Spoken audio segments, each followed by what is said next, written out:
Selamat pagi dan salam sejahtera bagi kita semua. Majelis Jemaat Gereja Pok Surako mengucapkan selamat datang dan selamat beribadah. Kiranya ibadah kita saat ini membawa berkat bagi hidup beriman kita. Bagi Bapak, Ibu, dan saudara-saudari yang baru pertama kali mengikuti ibadah dalam persekutuan di Jemaat Gereja Pok Surako, kami mengucapkan selamat datang, dan apabila rindu mendapatkan pelayanan dari kami, silakan menghubungi majelis atau menghubungi kantor gereja setiap hari kerja. Lalu pula kami mengucapkan selamat pagi, selamat hari Minggu bagi jemaat yang sedang mengikuti ibadah online dari rumah. Shalom dan selamat beribadah. Untuk mengawali ibadah kita pada pagi hari ini, saya ajak jemaat untuk bangkit berdiri. Mari kita memuliakan Tuhan dengan menyanyikan nyanyian Kidung Baru 3. Kita nyanyikan ayat pertama dan ayat yang ketiga.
Adalah dalam nama Tuhan yang menjadikan langit dan bumi serta semua yang berdiam di dalamnya. Haleluya, amin. Kasih karunia dan damai sejahtera dari Allah Bapa kita dan dari Tuhan Yesus Kristus menyertai saudara sekalian. Menyertai. Akan duduk.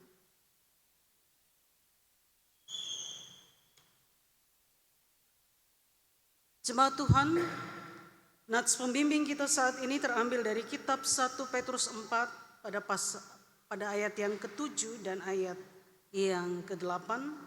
Kita ucapkan secara berbalasan. Kesudahan segala sesuatu sudah dekat, karena itu kuasailah dirimu dan jadilah tenang supaya kamu dapat berdoa. Tetapi yang terutama, kasihilah sungguh-sungguh seorang akan yang lain, sebab kasih menutupi banyak sekali dosa. Amin. Mari kita memuji Tuhan dengan kidung pujian Kau yang terindah.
Mari kita berdiri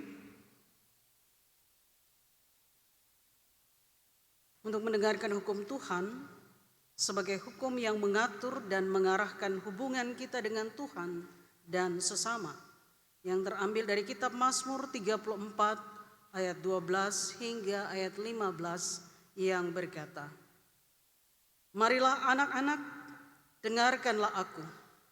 Takut akan Tuhan akan kuajarkan kepadamu. Siapakah orang yang menyukai hidup, yang mengingini umur panjang untuk menikmati yang baik? Jagalah lidahmu terhadap yang jahat dan bibirmu terhadap ucapan-ucapan yang menipu. Jauhilah yang jahat dan lakukanlah yang baik. Carilah perdamaian dan berusahalah mendapatkannya." Amin. Kita sambut hukum kasih dengan menyanyikan NKB 17 pada ayat yang pertama.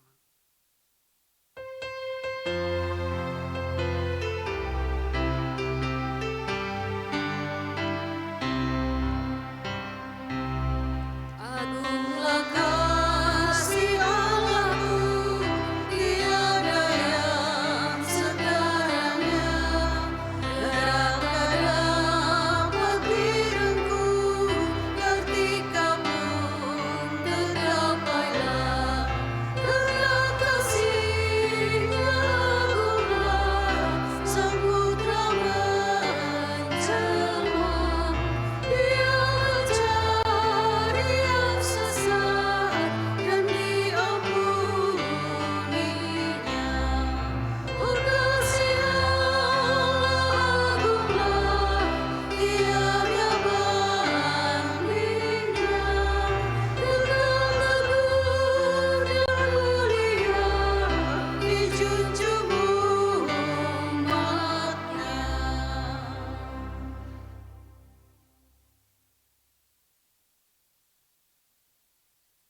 Saudara-saudara kekasih Tuhan, marilah dengan sungguh-sungguh dan dengan penuh kerendahan hati kita datang kepada Tuhan mengaku dosa. Kita berdoa. Bapa yang Maha Kudus dan Maha Tahu, segala sesuatu yang kami lakukan tiada satu pun yang luput dari pandangan-Mu. Kami mengaku bahwa kami tidak setia untuk menjadi saksi-Mu. Kami sering gagal untuk mewujudkan kasih yang benar sebagaimana kasih-Mu. Kami memohon kasihani dan ampunilah kami ya Bapa. Di dalam nama Tuhan Yesus Juru Selamat kami berdoa. Amin. Jemaat yang terkasih, setiap kali kita dengan sungguh-sungguh mengaku dosa kita dan bersedia meninggalkan jalan kita yang lama, maka Tuhan akan memberikan pengampunan kepada kita. Karena itu dengarlah berita pengampunannya sebagaimana yang tertulis dalam kitab 1 Yohanes pasal 4 ayat 9 dan 10 yang berkata, "Dalam hal inilah kasih Allah dinyatakan di tengah-tengah kita, yaitu bahwa Allah telah mengutus anaknya yang tunggal ke dalam dunia supaya kita hidup olehnya. Inilah kasih itu, bukan kita yang telah mengasihi Allah, tetapi Allah yang telah mengasihi kita dan yang telah mengutus anaknya sebagai pendamaian bagi dosa-dosa kita." Amin. Jemaat, keluarga Allah, marilah dengan penuh sukacita kita bersyukur kepada Tuhan atas kasih dan anugerahnya yang luar biasa bagi kita. Mari kita angkat pujian PKJ 47.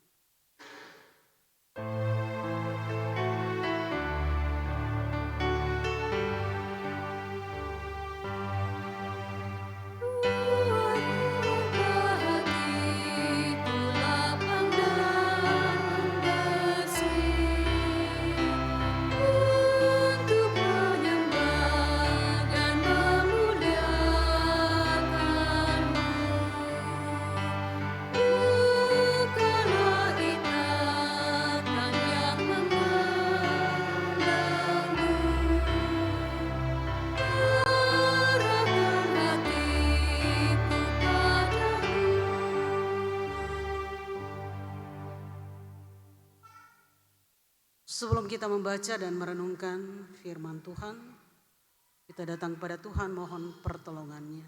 Kita berdoa. Allah yang kekal di dalam kerajaan sorga yang mulia, Bapa pemilik dan penguasa tunggal atas kehidupan kami.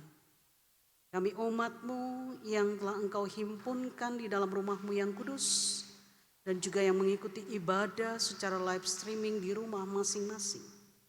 Kami mengangkat hati kami dalam pujian kepadamu, karena Engkau sungguh baik, kasih dan kesetiaan-Mu terus mewarnai perjalanan kehidupan kami dari waktu ke waktu.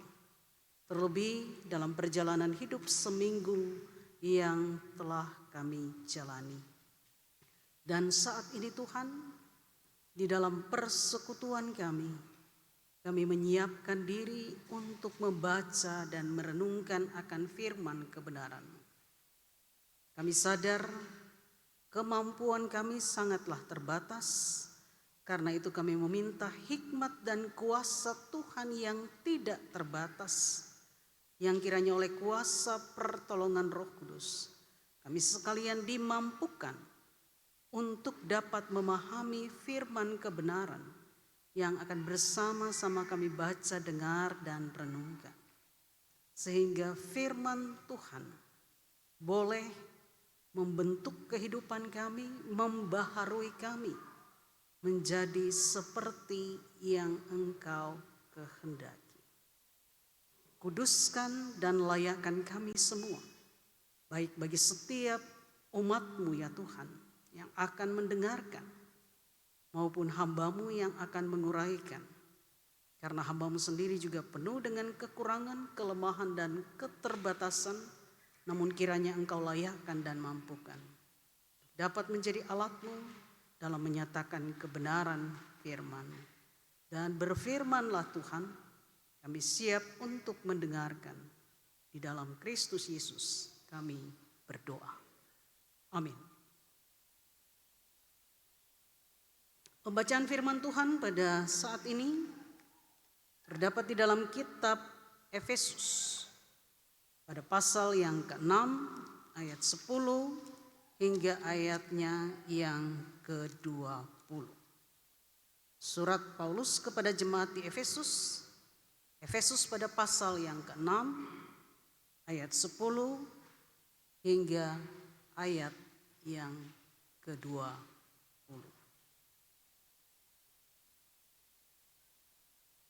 Efesus 6 ayat 10 hingga ayat 20. Perlengkapan rohani.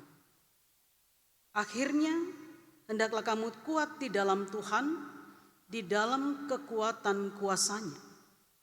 Kenakanlah seluruh perlengkapan senjata Allah, supaya kamu dapat bertahan melawan tipu muslihat iblis. Karena perjuangan kita bukanlah melawan darah dan daging, tetapi melawan pemerintah-pemerintah, melawan penguasa-penguasa, melawan penghulu-penghulu dunia yang gelap ini, melawan roh-roh jahat di udara. Sebab itu ambillah seluruh perlengkapan senjata Allah, supaya kamu dapat mengadakan perlawanan pada hari yang jahat itu, dan tetap berdiri sesudah kamu menyelesaikan segala sesuatu. Jadi berdirilah tegap, berikat pinggangkan kebenaran, dan berbaju sirahkan keadilan. Kakimu berkasutkan kerelaan untuk memberitakan Injil damai sejahtera. Dalam segala keadaan pergunakanlah perisai iman, sebab dengan perisai itu kamu akan dapat memadamkan semua panah api dari si jahat. Dan terimalah ketopong keselamatan dan pedang roh, yaitu firman Allah, dalam segala doa dan permohonan. Berdoalah setiap waktu di dalam roh, dan berjaga-jagalah di dalam doamu itu dengan permohonan yang tak putus-putusnya untuk segala orang kudus, juga untuk aku, supaya kepadaku jika aku membuka mulutku dikaruniakan perkataan yang benar, agar dengan keberanian aku memberitakan rahasia Injil yang kulayani sebagai utusan yang dipenjarakan. Berdoalah supaya dengan keberanian aku menyatakannya sebagaimana seharusnya aku berbicara. Demikianlah pembacaan firman Tuhan. Berbahagialah setiap orang yang merenungkan Taurat Tuhan siang ataupun malam. Amin.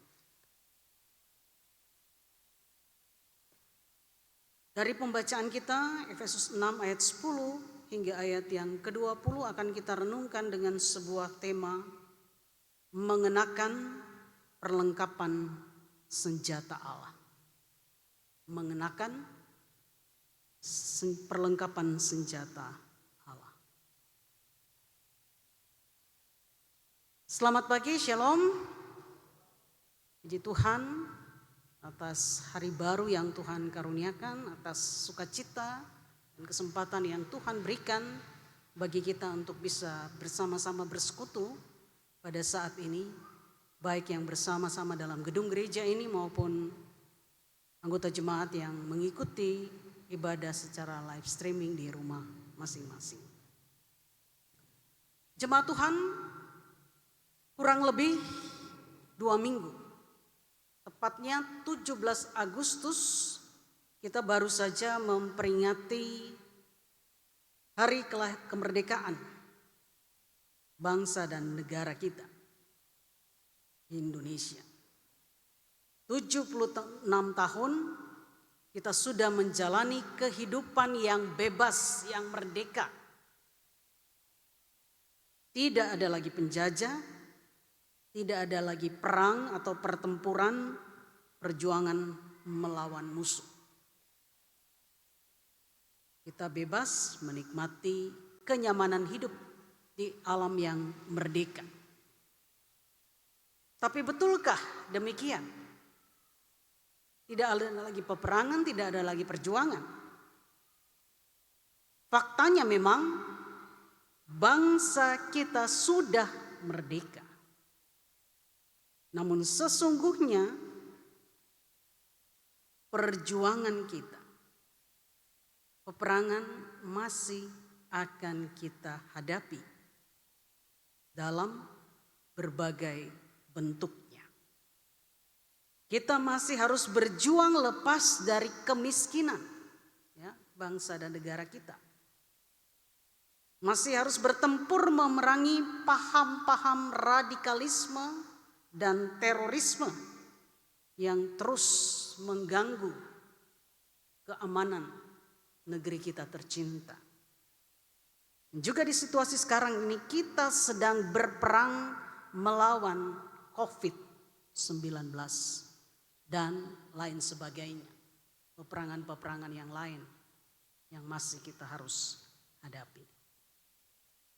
Nah, hal menyangkut peperangan atau pertempuran, perjuangan juga dinyatakan oleh Rasul Paulus dalam suratnya kepada jemaat di Efesus. Rasul Paulus dalam suratnya menggambarkan bahwa perjuangan hidup orang percaya itu bisa diibaratkan sedang berada di medan perjuangan. Kita sedang berada dalam situasi perang. Namun pertempuran atau perang yang harus dihadapi oleh orang percaya, kita umat Tuhan, pengikut-pengikut Kristus, bukanlah perjuangan fisik, melainkan perjuangan iman. Pertempuran yang bersifat rohani, di mana musuh kita tidak kelihatan oleh mata jasmani kita, bahwa ada musuh di sana.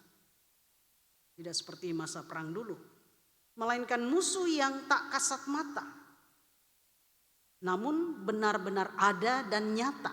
Ya, memang tidak terlihat dengan mata kita, tetapi dia ada, itu nyata. Dalam bacaan kita ayat 12 dikatakan,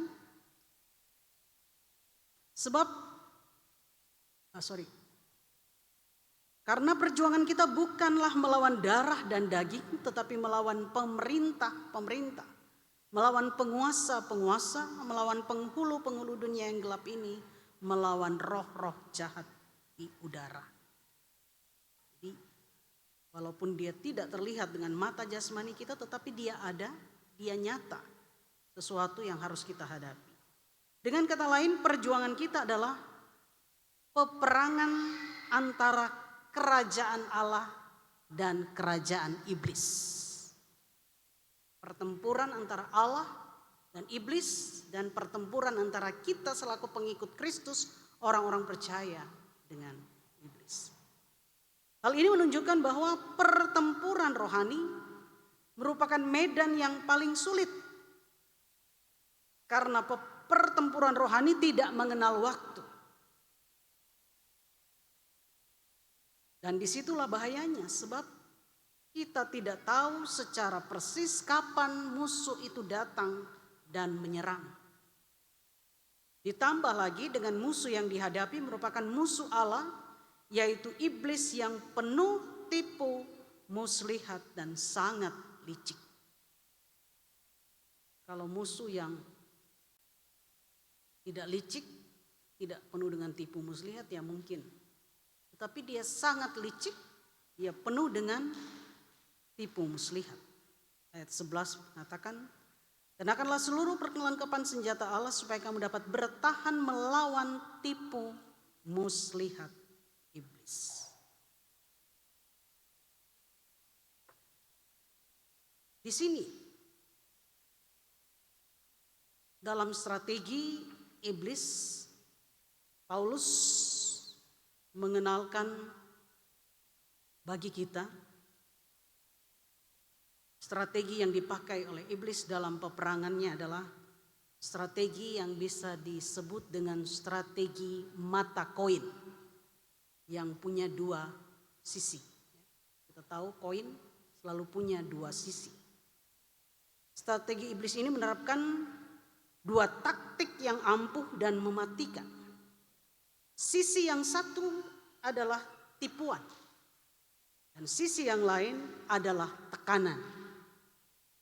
Menghancurkan orang percaya melalui dusta dan tekanan penderitaan. Kita lihat satu persatu. Tipu muslihat, strategi iblis. Di ayat 11 Paulus mengungkapkan bahwa iblis menggunakan tipu muslihat untuk menjebak dan menjerumuskan orang percaya. Iblis sangat ahli menggiring manusia ke area abu-abu. Sehingga ketidakbenaran menjadi sesuatu yang lumrah, sesuatu yang biasa. Area abu-abu, kita tahu abu-abu adalah percampuran antara hitam dan putih. Tidak bisa disebut hitam tetapi juga tidak bisa disebut putih karena dia perpaduan atau percampuran. Kita digiring seringkali. Tipu muslihat iblis menggiring kita ke daerah abu-abu yang membuat kita tidak lagi memahami kebenaran yang sesungguhnya atau melihat sesuatu yang tidak benar sebagai sesuatu yang biasa dan lumrah. Sehingga orang sering mengatakan, tidak apa-apa Ji, orang lain juga melakukannya. Dianggap seperti hal yang biasa, yang lumrah, bukan dosa, tidak salah. Karena orang lain juga melakukannya, itu kan berarti wajar, biasa, lumrah. Itu strategi iblis. Samping itu iblis selalu punya trik bagaimana mengalihkan fokus seseorang dari menyembah Tuhan, dari mengandalkan Tuhan kepada fokus kepentingan dirinya, kepuasan dirinya, dan menomorduakan Tuhan. Saya yang di depan, Tuhan di belakang. Strategi yang dipakai oleh iblis yang kedua yaitu tekanan.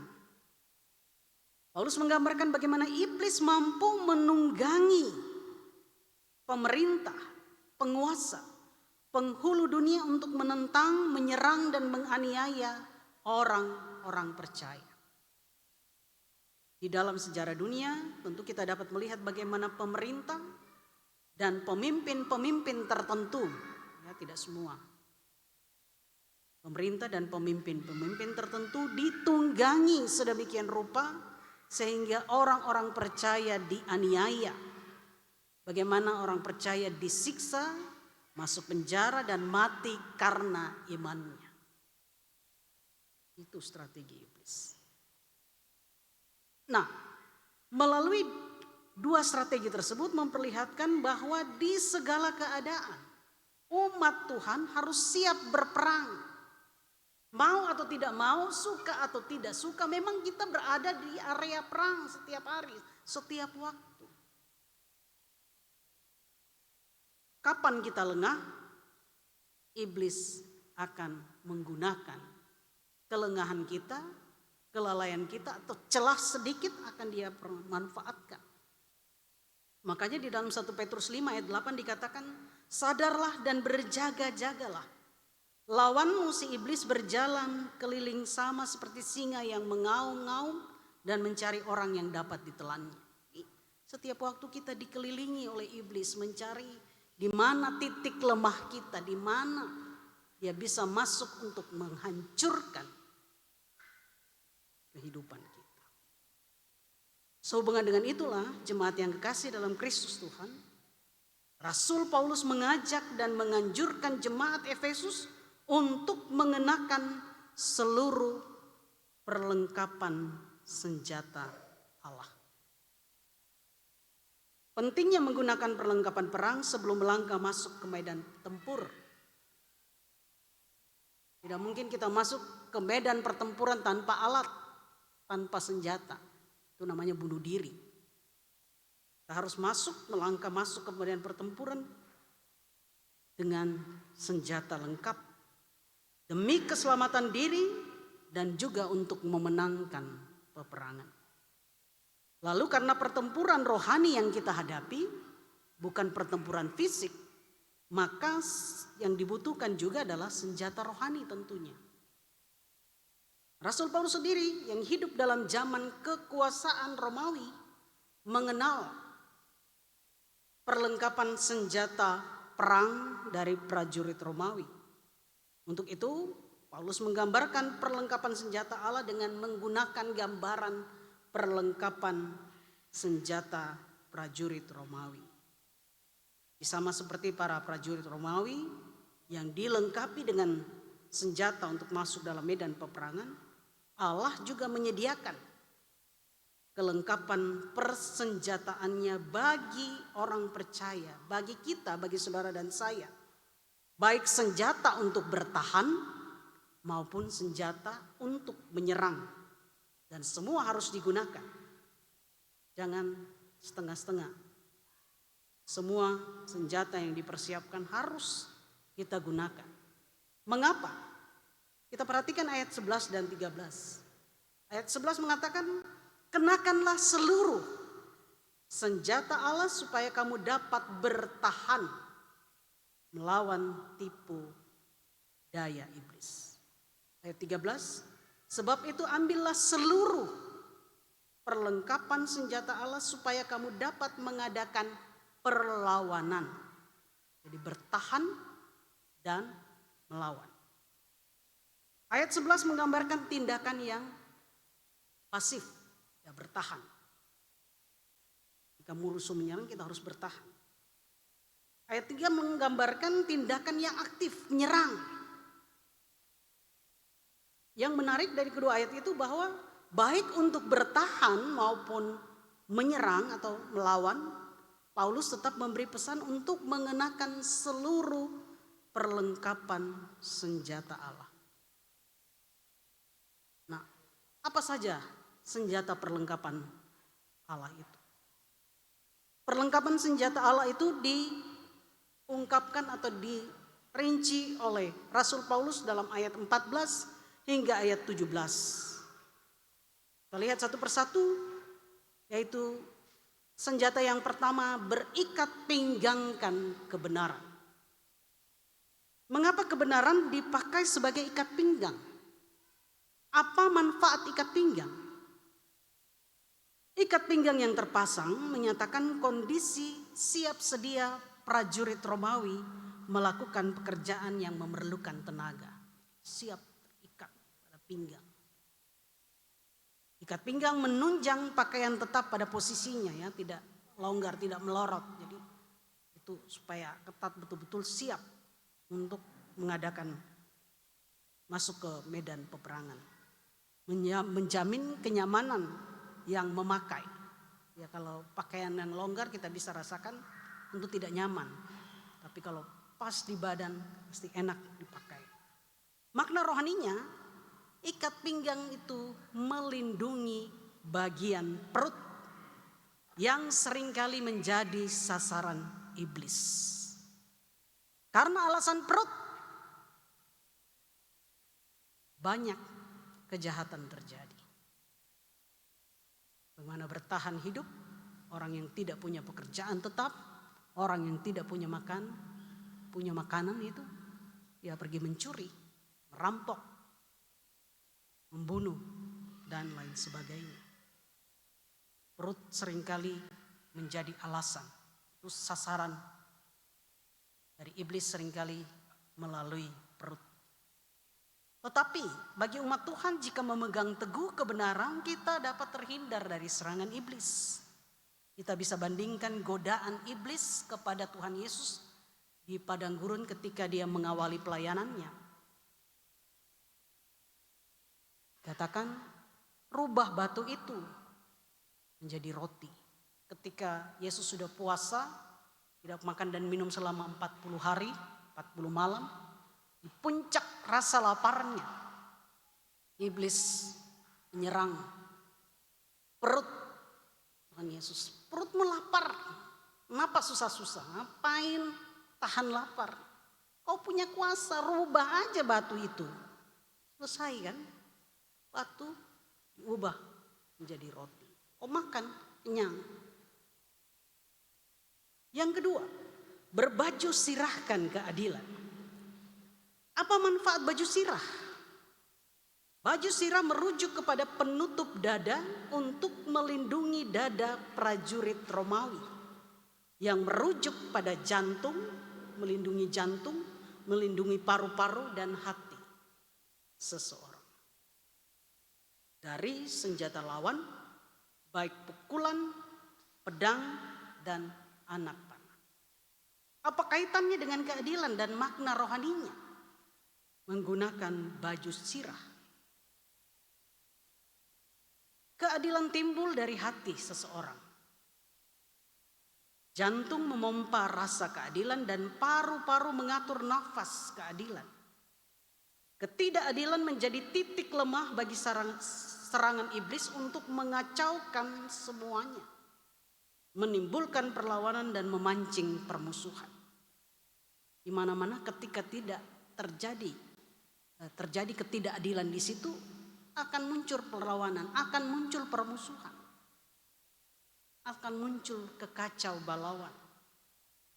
Kita bandingkan atau kita lihat sendiri dalam sejarah umat Israel. Apa yang dilakukan Abraham terhadap anaknya Ismail dan Ishak. Kemudian perlakuan Ishak kepada anaknya Esau dan Yakub. Lalu Yakub juga kepada Yusuf dan saudara-saudaranya. Terjadi ketidakadilan di situ. Apa yang terjadi? Ribut, kacau, perang, permusuhan, bahkan turun-temurun. Jadi kita perlu hati-hati. Kita perlu menyadari betapa besar dampak yang bisa dihasilkan dari ketidakadilan. Yang berikut, kaki berkasutkan kerelaan memberitakan Injil. Mengapa memberitakan Injil diumpamakan sebagai kasut, alas kaki? Sebab kaki dipakai untuk berjalan. Tapi kenapa bukan diibaratkan dengan mulut, tetapi dengan kaki? Padahal memberitakan Injil kan kita menggunakan mulut.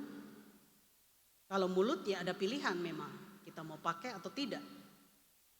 Makna rohaninya jauh lebih dalam ketika diletakkan pada kaki. Sebab memberitakan Injil membutuhkan keberanian dan kesediaan untuk melangkah, untuk berjalan dan pergi. Dan memberitakan Injil juga tidak selamanya harus menggunakan mulut. Tetapi kita juga dapat memberitakan Injil dengan menggunakan kaki kita. Ketika kita melangkah, menyatakan kasih, menyatakan kebaikan kepada orang lain. Itu pemberitaan Injil. Yang berikut, perisai iman. Perisai sesuai dengan fungsinya bagi prajurit Romawi untuk menangkis musuh. Ada yang bentuknya segi empat, ada yang bentuknya seperti tutup panci yang bundar, ada pegangannya untuk menangkis setiap serangan. Makna rohani yang dimaksud perisai di sini ialah iman yang mampu melindungi dan menangkis serangan iblis. Kunci kemenangan melawan godaan ialah iman. Ingat, setiap orang percaya harus berjuang melawan gempuran musuh yang tidak pernah berhenti. Seperti Petrus katakan tadi, dia seperti singa yang mengelilingi kita mencari celah. Jadi kalau kita tidak punya iman yang kuat, kita mudah dikalahkan. Musuh akan mampu menyerang dan menghancurkan kita. Karena itu iman dibutuhkan, iman yang teguh sebagai pertahanan untuk melawan godaan-godaan di sekeliling kita, di keseharian hidup kita. Godaan harta. Bagaimana orang tergoda menambah kekayaannya, sehingga walaupun sudah pendapatannya tinggi masih juga korupsi. Karena godaan kekayaan, harta. Godaan tahta karena kekuasaan. Orang mau melakukan apa saja. Menempuh cara-cara yang tidak halal. Merugikan orang lain, yang penting saya dapatkan kedudukan itu, saya dapatkan posisi itu, tahta itu. Dan berikut, godaan seksual. Itu 3 garis besar. Godaan yang sering membuat manusia jatuh. Harta, tahta, dan seksu. Orang sering mengatakan tahta, harta, dan wanita. Padahal belum tentu wanita. Bagi pria, kalau bagi perempuan itu juga laki-laki bisa menjatuhkan dia. Jadi yang tepat adalah harta, tahta, dan seksu. Berikut ketopong keselamatan. Apa fungsi ketopong? Ketopong merupakan penutup kepala prajurit, bentuknya seperti helm yang melindungi kepala, di mana kepala adalah pusat pengontrol. Ini pusatnya mesin dari seluruh tubuh kita. Makanya seringkali kalau orang sudah kena stroke, menyerang otak, ya tidak mampu lagi menggerakkan badannya, menggerakkan tangan dan kakinya, ataupun bisa berpikir dengan baik. Makna rohaninya, kepala atau otak kita merujuk pada pikiran yang harus dilindungi. Karena salah satu sasaran empuk juga adalah pikiran kita manusia. Digoda oleh iblis. Diberikan pemahaman pikiran-pikiran yang kotor, pikiran yang negatif. Sehingga melihat sesuatu, segala sesuatu dipandang dari sudut yang jelek, dari negatifnya. Selalu punya niat-niat yang kotor karena otak tidak dilindungi, tidak dijaga. Dan pada akhirnya berdampak pada berbagai perbuatan jahat yang mengancam keselamatan orang lain dan keselamatan diri sendiri. Kalau otak tidak dijaga, pikiran kita ini sasaran empuk. Iblis masuk melalui otak kita, dan otak menggerakkan tangan kita, kaki kita untuk melakukan perbuatan-perbuatan yang merusak, yang mengganggu keselamatan orang lain dan diri kita sendiri. Yang berikut, pedang roh. Senjata terakhir adalah pedang roh. Pedang roh diidentifikasikan dengan firman Allah. Jika senjata-senjata sebelumnya dipakai untuk bertahan, maka firman Tuhan dipakai untuk menyerang. Menyerang, tipu, muslihat iblis. Sebab kita memahami dengan benar, kalau kita memahami firman Tuhan dengan benar, firman Tuhan mau dibenggokkan, dibelok-belokkan, tidak. Kita tahu karena kita kuasai kebenarannya, yang betulnya ini. Seperti ini firman Tuhan. Tetapi kalau kita tidak menguasai firman Tuhan, ya memang dibelok-belokkan, dipleset-plesetkan sedikit, kita oh iya, padahal keliru atau salah. Makanya Tuhan Yesus dalam pencobaannya 3 kali dia dicoba, 3 kali dia digoda, tangkisannya hanya melalui firman. Ada firman yang berkata, ketika dikatakan batu, roba itu batu menjadi roti. Tidak, dia katakan, ada firman yang mengatakan bukan hanya dari firman Tuhan, dari roti saja orang hidup, tetapi juga dari firman Tuhan. Ketika dia mau menyembah, dia mengatakan firman Tuhan mengatakan hanya Tuhan yang patut disembah, bukan iblis. Dan seterusnya. Jadi tangkisannya adalah firman Tuhan. Serangannya adalah serangan balik ketika diserang dengan firman Tuhan yang dibelok-belokkan, yang dipleset-plesetkan, dipelintir-pelintir, dia tahu kebenaran yang sesungguhnya. Tidak begitu, dia serang balik dengan firman Tuhan yang benar, yang sesungguhnya. Itu berarti dalam perjuangan kita, jemaat yang kasih dalam Kristus Tuhan, melawan kuasa iblis, aspek bertahan dan menyerang merupakan satu kesatuan, tidak bisa dipisahkan. Kita tidak akan bisa menang hanya dengan bertahan. Tapi kita juga tidak mungkin menang jika hanya menyerang. Kedua-duanya dibutuhkan. Perlu bertahan dan juga perlu untuk menyerang. Selain mampu untuk bertahan dan menyerang, untuk mengalahkan iblis, orang percaya juga dituntut untuk waspada. Waspada dapat diwujudkan dalam sikap berdoa dan berjaga-jaga. Jadi selain firman Tuhan, doa juga menjadi senjata untuk menyerang iblis. Karena yang kita hadapi adalah sesuatu yang tidak kelihatan oleh mata. Jadi kekuatan doa itu jadi hal yang bisa menolong kita untuk menyerang balik segala tipuan iblis. Senjata-senjata itu sudah diberikan Tuhan kepada kita. Kita diperlengkapi oleh senjata itu. Karena itu Tuhan mengatakan mari kenakan, gunakan, pakai senjata itu. Nah kita berpulang kepada kita. Semua sudah disiapkan, apakah kita mau gunakan atau tidak. Ketika kita gunakan, kita bisa menang. Tapi kalau kita tidak menggunakan, kita kalah. Dan kalau kita kalah, jangan kita salahkan Tuhan. Karena Tuhan sudah memberikan, sudah memperlengkapi kita, tinggal kita mau pakai atau tidak. Terpulang pada kita. Kalau kita mau menang di atas segala cobaan dan godaan, peperangan melawan kuasa iblis, mari kenakan senjata, perlengkapan yang disiapkan Allah.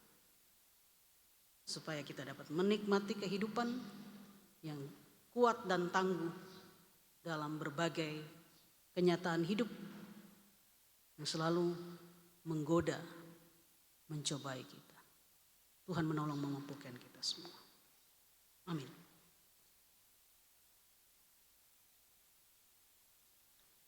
Kita masuk dalam saat teduh.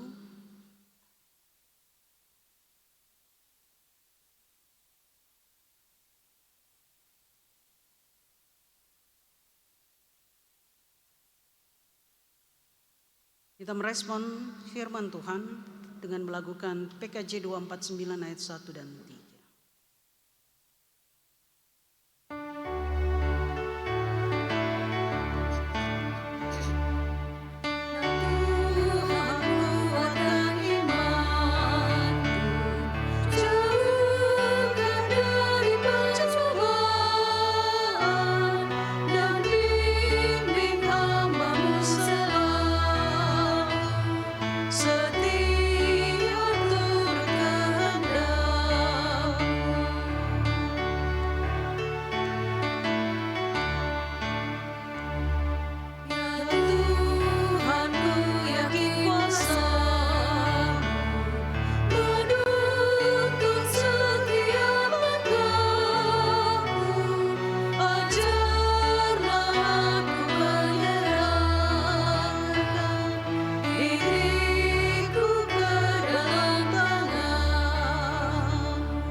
Saudara-saudara, marilah kita berdiri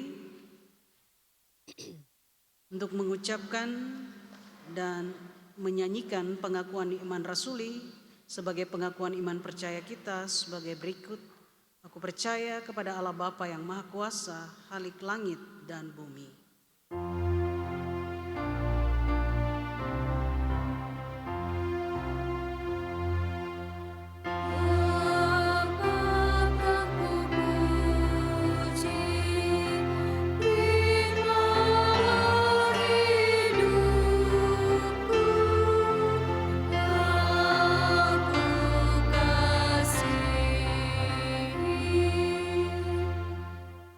Dan kepada Yesus Kristus, anaknya yang tunggal Tuhan kita, yang dikandung daripada Roh Kudus, lahir dari darah Maria, dan menderita di bawah pemerintahan Pontius Pilatus, disalibkan, mati dan dikuburkan, turun ke dalam kerajaan maut.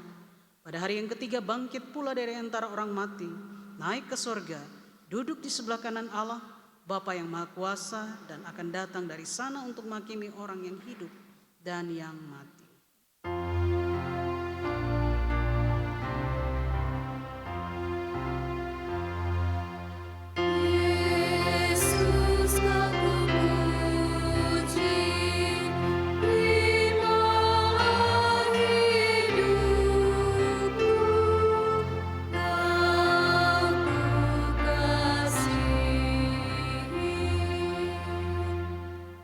Aku percaya kepada Roh Kudus, gereja yang kudus dan am, persekutuan orang kudus, pengampunan dosa, kebangkitan daging dan hidup yang kekal.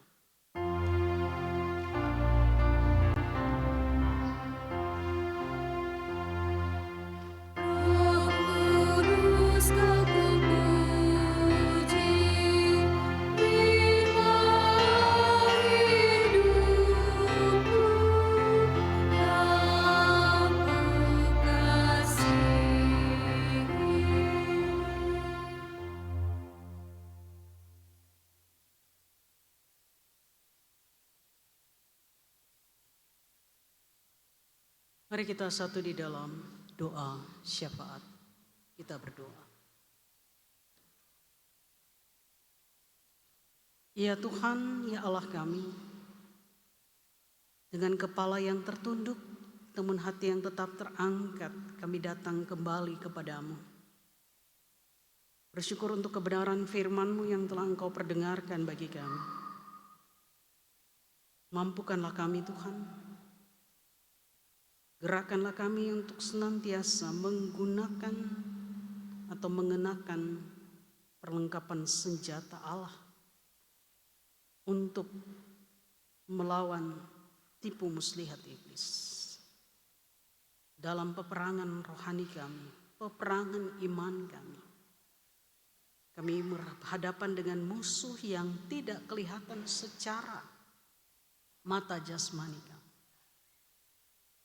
tetapi nyata, sungguh-sungguh ada. Setiap saat, setiap waktu, iblis berusaha untuk menghancurkan kami. Kami tidak punya kekuatan apa-apa selain kami mengandalkan Tuhan dan memperlengkapi diri dengan senjata-senjata rohani yang telah Tuhan siapkan bagi kami. Sehingga kami dapat bertahan, bahkan menyerang, sehingga kami tidak dikalahkan, tetapi kami boleh menjadi pemenang dari setiap pertempuran ataupun peperangan rohani dalam perjalanan kehidupan kami. Ya Tuhan, ya Allah kami berdoa, mohon pertolongan Tuhan bagi kehidupan kami selaku persekutuan Oikumene di Sorowako ini. Jemaat ini boleh ada karena kuasa Tuhan. Dan kami memohon kuasa Tuhan jugalah yang akan terus menopang kelangsungan kehidupan persekutuan ini, pertumbuhan dan perkembangannya. Bagi setiap kami anak-anak-Mu yang telah Engkau panggil untuk melayani, tolong dan mampukan kami. baik bagi para penatua dan diaken, dan kami berdua sebagai hamba Tuhan, tenaga utusan gereja yang Tuhan hadirkan di sini, Ibu Pendeta Ching dan hambamu. Beri kami kesetiaan dan kesehatian bersama dengan penatua dan diaken dalam mengangkat tanggung jawab pelayanan. Kami bekerja dengan penuh sukacita, dengan penuh ketulusan, dan semua akan kami persembahkan untuk hormat kemuliaan bagi nama Tuhan. Demikian juga kami berdoa untuk semua pengurus kategorial kepanitiaan yang ada. Tuhan nantiasa juga memberkati dan memampukan, juga bagi tenaga tata usaha gereja, tenaga koster, dan saudara-saudara kami yang setia juga memberi diri dalam pelayanan sebagai pemain musik dan pemandu lagu atau kantornya. Tuhan terus memampukan dalam pelaksanaan pelayanan dengan baik.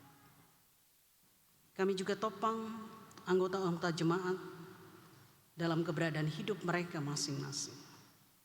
Kehidupan pribadi, keluarga atau rumah tangga, kami percaya Engkau ada dan hadir dalam keberadaan hidup mereka. Kelangsungan hidup mereka sehari-hari Engkau berkati. Pekerjaan mereka, usaha mereka, rumah tangga mereka, anak-anak mereka dalam tumbuh kembang, dan juga dalam jenjang pendidikan masing-masing.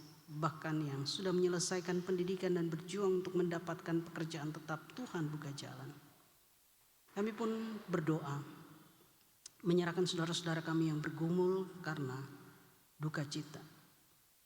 Kami menyerahkan keluarga Bapak Heri Pairing, keluarga Bapak Iskol Nayola yang mengalami duka cita karena orang tua mereka, ayah mereka yang Tuhan telah panggil dari tengah-tengah kehidupan, keluarga, gereja, dan masyarakat.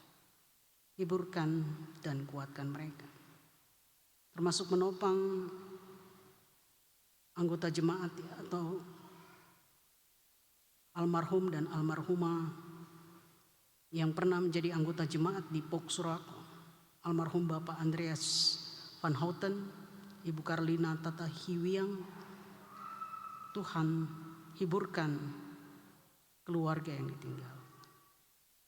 Engkau sumber penghiburan yang sejati, yang akan menopang meneguhkan iman mereka agar tabah berserah padamu dalam menghadapi kenyataan duka. Bagi anggota jemaat yang berada dalam kelemahan tubuh, baik yang dirawat di rumah masing-masing maupun menerima perawatan di rumah sakit, ulurkanlah tangan pengasihan-Mu. Dengarkanlah doa dan harapan mereka, doa dan harapan kami semua. Segala upaya yang dilakukan dari pihak keluarga dan para medis, makanan, minuman, obat-obatan, perhatian, pendampingan, kasih sayang keluarga, dan dukungan doa kami semua menjadi sarana yang berkenan kiranya Tuhan pakai dalam menyalurkan kuasa kasih-Mu untuk kesembuhan mereka, sehingga mereka dapat menikmati kesembuhan, kembali menjalani kehidupan dan terus bersyukur kepada-Mu. Kami juga menyatakan syukur, sukacita saudara-saudara kami yang akan menjalani atau mendapatkan pertambahan usia dalam minggu ini. Tuhan mungkinkan mereka dapat menyambut karunia Tuhan pertambahan usia, dan Tuhan juga yang akan melanjutkan pemeliharaan kasih Tuhan dalam perjalanan kehidupan mereka selanjutnya. Bapa dalam kerajaan sorga, kami pun berdoa untuk kehidupan bangsa dan negara kami. Berkatilah pemerintah kami dalam pelaksanaan tugas tanggung jawab mereka di daerah, provinsi, dan sampai pusat. Mereka benar-benar menyadari tugas mulia yang Tuhan percayakan bagi mereka, mengerjakannya dengan kesungguhan, dengan ketulusan. Juga dalam setiap kebijakan, setiap keputusan boleh berpihak kepada masyarakat.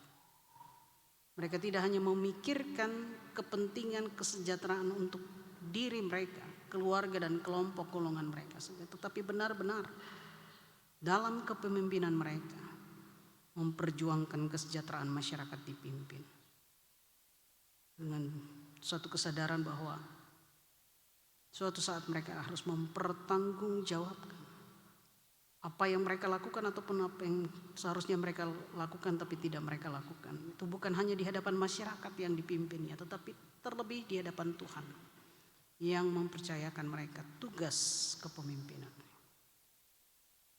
Upaya-upaya pemerintah dalam mengatasi pandemi COVID-19 dan berbagai dampak-dampak yang ditimbulkan, mampukanlah. Juga pemerintah di daerah-daerah atau pemerintah-pemerintah di berbagai tempat dalam mengatasi, Tuhan menolong. Kami tidak tahu situasi pandemi COVID ini sampai kapan. Tapi kami terus berharap dan berserah kepadamu. Jika Tuhan mengizinkan hal ini terjadi, kuatkan kami dan mampukan kami melewati, menghadapi semua, memerangi. Dan Tuhan kiranya boleh mengaruniakan kembali situasi yang normal, yang aman, untuk kami dapat beraktivitas tanpa rasa takut, tanpa khawatir, tanpa curiga satu dengan yang lain. Dan kami dapat berjumpa satu dengan yang lain, mengekspresikan rasa keakraban dan kedekatan kami. Tuhan tolong dengarkan doa dan jeritan hati kami, pergumulan seluruh umat di muka bumi ini yang sangat merindukan virus corona segera berlalu dari kehidupan kami. Bapa dalam kerajaan sorga, Engkau mengaruniakan bagi kami lagi minggu baru yang terbentang di hadapan kami. Kami tidak tahu apa yang akan terjadi dalam perjalanan kehidupan kami. Tapi kami selalu berharap dan berserah kepada Tuhan Sang Pemilik kehidupan, yang kiranya menguatkan, memampukan kami menjalani hari-hari hidup kami sepekan atau seminggu ke depan ini dalam tuntunan kuasa kasih, dalam setiap kegiatan, tugas, tanggung jawab dan berbagai rencana-rencana kami. Tuhan menolong dan memampukan. Dan Tuhanlah kembali yang akan mempertemukan kami dalam ibadah pada minggu mendatang. Baik yang kami boleh ikuti secara langsung di gedung gereja maupun yang diikuti oleh anggota jemaat secara live streaming di rumah masing-masing. Kiranya ibadah kami boleh berkenan kepadamu, boleh membawa kemuliaan akan nama-Mu. Tuntun sertai kami dalam perjalanan kehidupan kami selanjutnya. Terima kasih Tuhan. Kami sungguh hanya berharap dan berserah kepadamu. Di dalam Kristus Yesus Tuhan dan Juru Selamat kami yang mengajar kami berdoa bersama. Bapa kami yang ada di sorga, dikuduskanlah nama-Mu. Datanglah kerajaan-Mu, jadilah kehendak-Mu di bumi seperti di sorga. Berikanlah kami pada hari ini makanan kami yang secukupnya, dan ampunilah kami akan kesalahan kami, seperti kami juga mengampuni orang yang bersalah kepada kami. Dan jangan bawa kami ke dalam pencobaan, tetapi lepaskanlah kami daripada yang jahat, karena Engkau yang punya kerajaan dan kuasa dan kemuliaan sampai selama-lamanya. Amin. Saudara-saudara, marilah kita menyerahkan diri dan mempersembahkan syukur kita kepada Tuhan untuk mengambil bagian dalam pekerjaan dan pelayanan kasih-Nya, sambil mengingat firman Tuhan dalam kitab Ibrani 13 ayat 15 dan 16 yang berbunyi, sebab itu marilah kita oleh Dia senantiasa mempersembahkan korban syukur kepada Allah, yaitu ucapan bibir yang memuliakan nama-Nya. Dan janganlah kamu lupa berbuat baik dan memberi bantuan, sebab korban-korban yang demikianlah yang berkenan kepada Allah. Kotak khusus minggu ini diperuntukkan untuk mendukung kas operasional. Sementara persembahan dikumpulkan, kita memuji Tuhan dengan menyanyikan segala puji syukur.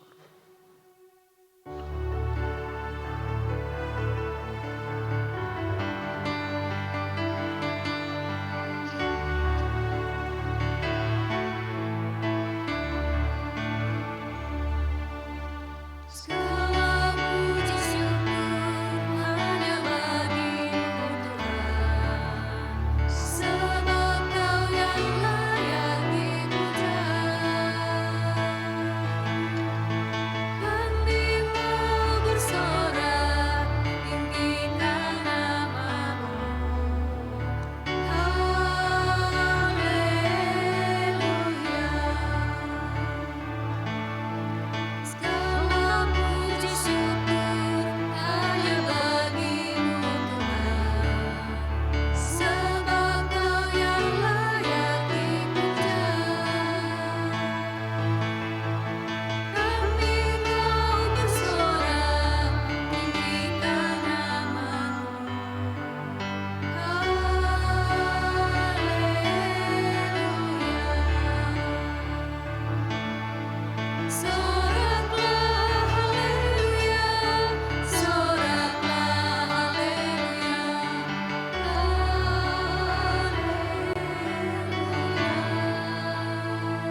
Mari jemaat kita berdiri.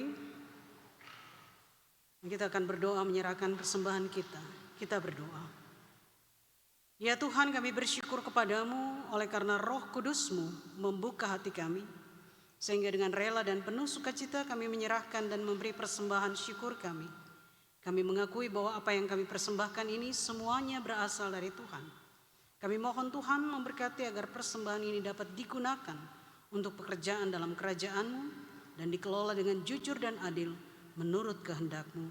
Dan berkatilah hidup jemaat-Mu yang telah memberi persembahan ini. Terpujilah Kristus selama-lamanya. Amin. Jemaat disilahkan duduk.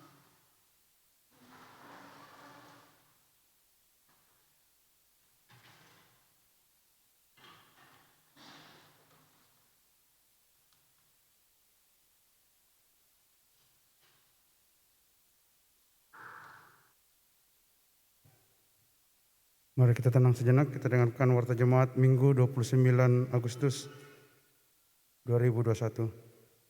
Warta tambahan yang pertama, berita duka. Telah meninggal dunia Bapak Thomas Pairing pada hari Minggu 22 Agustus 2021 di Rumah Sakit Watu. Almarhum adalah ayah dari Bapak Heri Pairing, anggota jemaat wilayah Lewi Wawa. Almarhum juga pernah terdaftar sebagai jemaat Pauk Surako, wilayah pelayanan Lewi Wawa. Yang kedua, telah meninggal dunia Bapak Jacob Nayola di Pindrang pada hari Minggu 22 Agustus 2021. Almarhum adalah ayah dari Bapak Eskol Nayola, Jemaat Pauk Surako, wilayah Pontada Salonsa. Yang ketiga, telah meninggal dunia Bapak Andreas C. Van Houten di Jakarta pada hari Selasa 24 Agustus 2021. Almarhum pernah terdaftar di Jemaat Pauk Surako, wilayah pelayanan Olkem Security. Yang keempat, telah meninggal dunia Ibu Karilin Tatawi Hiang di Lubuk Banggai, Sulawesi Tengah pada hari Rabu 25 Agustus 2021. Almarhum adalah ibunda dari Bapak Pence, anggota Jemaat wilayah Surako Timur. Dan yang terakhir, Ibu Lieke telah meninggal dunia pada hari Jumat 27 Agustus 2021, Ibu Lieke Theo Hitipiu di Jakarta. Almarhumah adalah mantan anggota Jemaat Pelayanan Wilayah Pontada Salonsa. Segenap majelis dan Jemaat Pauk Surako mengucapkan turut berduka cita yang sedalam-dalamnya. Kiranya Tuhan Yesus Kristus memberi kekuatan dan penghiburan bagi segenap keluarga yang ditinggalkan. Yang kedua, sesuai dengan yang disampaikan Ibu Pendeta dalam doa syafaat, kita turut mendoakan buat jemaat kita yang saat ini sedang terbaring sakit, entah di rumah atau di rumah sakit. Dan yang terakhir, segenap majelis mengucapkan selamat ulang tahun buat segenap warga jemaat yang bertambah usia dalam seminggu ke depan ini.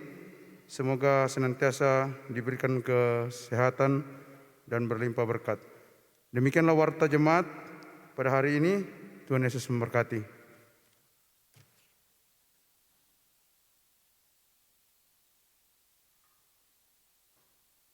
Saudara-saudara kekasih Tuhan, kita telah berada di penghujung ibadah. Jalanilah hidupmu dengan penuh sukacita. Ingatlah selalu amanat firman Tuhan yang telah saudara dengar saat ini. Untuk mengakhiri ibadah ini bersama-sama kita berdiri dan menyanyikan PKJ 282 ayat 1 dan 4.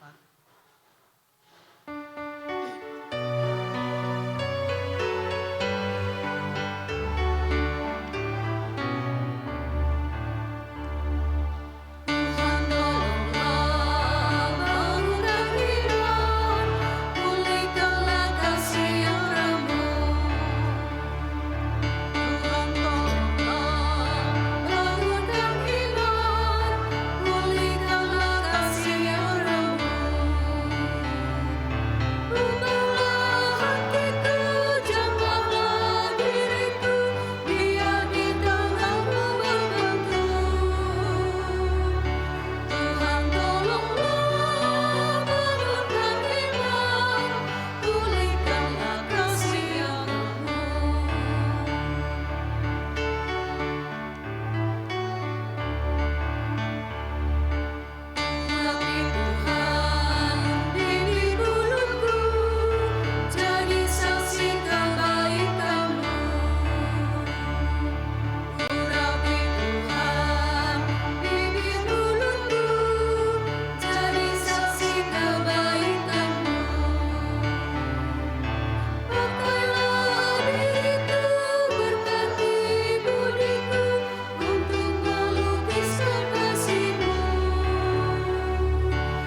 Jemaat Tuhan, pergilah kamu, hadapilah dan jalanilah hidupmu dengan semangat baru untuk selalu memuliakan Tuhan. Dan jadilah berkat bagi sesama, serta dengan iman terimalah berkat dari Tuhan. Kasih karunia Tuhan Yesus Kristus dan kasih Allah dan persekutuan Roh Kudus menyertai kamu sekalian sekarang dan sampai selama-lamanya. Amin.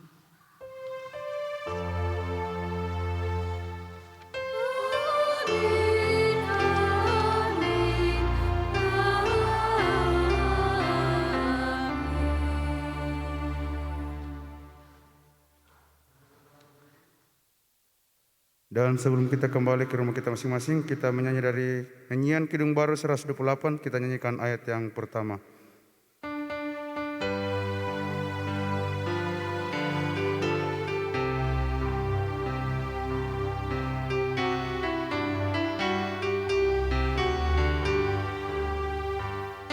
Berserah kepada Allahku di darat pun di laut menderu, tiap detik tak berhenti, Bapa Surgawi terus menjagaku. Ku tahu benar, ku dipegang erat di gunung tinggi dan samudera, di tapanlah ku didekat, Bapa Surgawi terus menjagaku.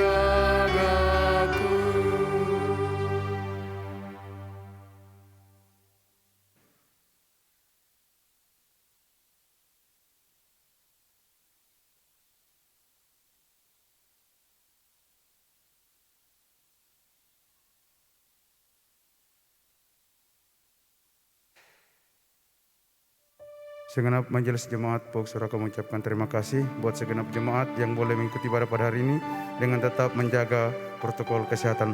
Terima kasih, selamat hari Minggu, Tuhan Yesus memberkati.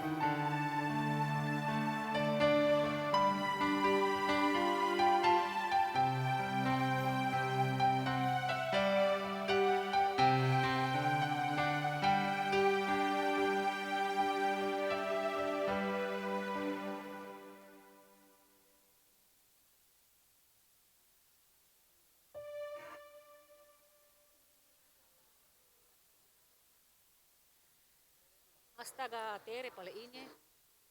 Tere ya. Kukira siapa lagi?